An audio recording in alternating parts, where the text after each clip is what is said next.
እንደምን ዋላችሁ ተመልካቾች፣ የአቦል ዜና ስፖርታዊ ጉዳዮችን ወደ እናንተ አደርሳለሁ። አብራችሁን ቆዩ።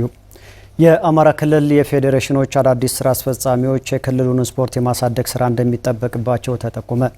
የክልሉን ስፖርት ፌዴሬሽኖች በቀጣይ 4 ዓመታት የሚያገለግሉ ስራ አስፈጻሚዎች ከሰሞኑ ተመርጧል። አንተነህ ተስፋዬ በአማራ ክልል ባህል ቱሪዝምና ስፖርት ቢሮ አማካይነት የፌዴሬሽኖች ጠቅላላ ጉባኤ ተካሂዷል።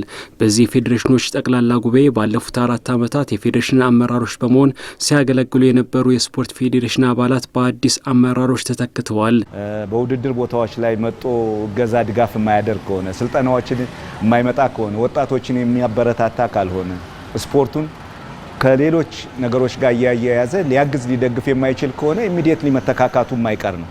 ኤኒዌይ አሁንም ያደረግነው አብዛኛው ፌዴሬሽኖች ረዘም ላለ ጊዜ ቆይተዋል።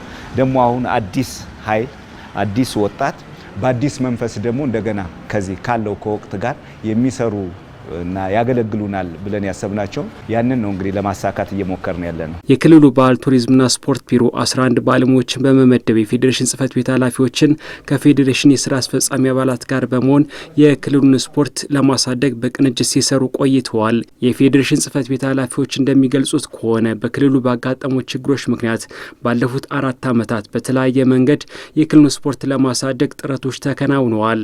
ስራ አስፈጻሚው አትሌቲክሱ በክልላችን እንዲስፋፋ ከታዳጊ ጀምሮ እስከ ኤሊት አትሌቶች እንደዚሁም ባለሙያዎች አሰልጣኞችንና ዳኞችን የማፍራት ስራውን ጎን ለጎን እየቀጠለ የነበረበት ሁኔታ ነበር። ተከታታይነት ያለው የታዳጊ ወጣቶች ስልጠና በክልላችን ወደ 8 ዞኖች አካባቢ በሶስቱም የእድሜ ካታጎሪ ከ13 ዓመት በታች ከ15 ዓመት በታች ከ17 ዓመት በታች እየተሰጠ ይገኛል። አዲስ የተመረጡ የፌዴሬሽን አመራሮች ባለፉት 4 ዓመታት ከተመዘገቡ ውጤቶች የተሻለ ውጤት በማስመዝገብ በቀጣይ ጊዜ ክልሉ በስፖርቱ የተሻለ ውጤት እንዲያስመዘግብ መስራት እንዳለባቸው አስገንዝበዋል። ቀጣይ ላይ በተለይ የባህል ስፖርት መገለጫ የሆነውን እንደ አማራ ክልል ከታች ከአርሶ አደሩ ጀምሮ ማህበረሰቡ ሞባላይዝ በትምህርት ቤቶች ተተኪዎችን ለማፍራት ታዳጊዎች ላይ በመስራት የማቴሪያል ቁሳቁስ እገዛ በማድረግ የአሰልጣኝነት የዳኝነት ስልጠናዎችን በመስጠት ስፖርቱን ወደ ተሻለ ደረጃ ማድረስ ያስፈልጋል። ከአጠቃላይ ከ82 ክለቦች በአሁኑ በ2018 ውድድር ላይ ያሉ ክለቦች በጣት የሚቆጠሩ ናቸው ያው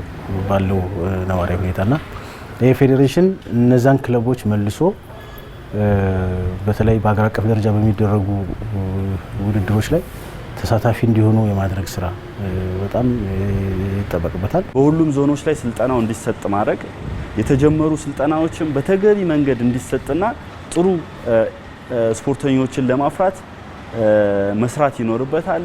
ያሉ አሰልጣኞች ያሉ ዳኞች ለረጅም ጊዜ ያገለገሉ እየተሰላቹ ያሉ ስለሆነ አዳዲስ አሰልጣኞችን አዳዲስ ዳኞችን ወደ አማራ ክልል ቅርጫት ኳስ ስፖርት ለማምጣት ስልጠናውን ማሰጠት ይጠበቅበታልና በአጠቃላይ በሁሉም ተግባራት ላይ አዲስ የተመረጡት ስራ አስፈጻሚዎች ትልቅ የሆነ ስራ ይጠበቅባቸዋል። የኢትዮጵያ እግር ኳስ ብሔራዊ ቡድን በአቋም መፈተሻ ጨዋታ አቻ ተለያየ።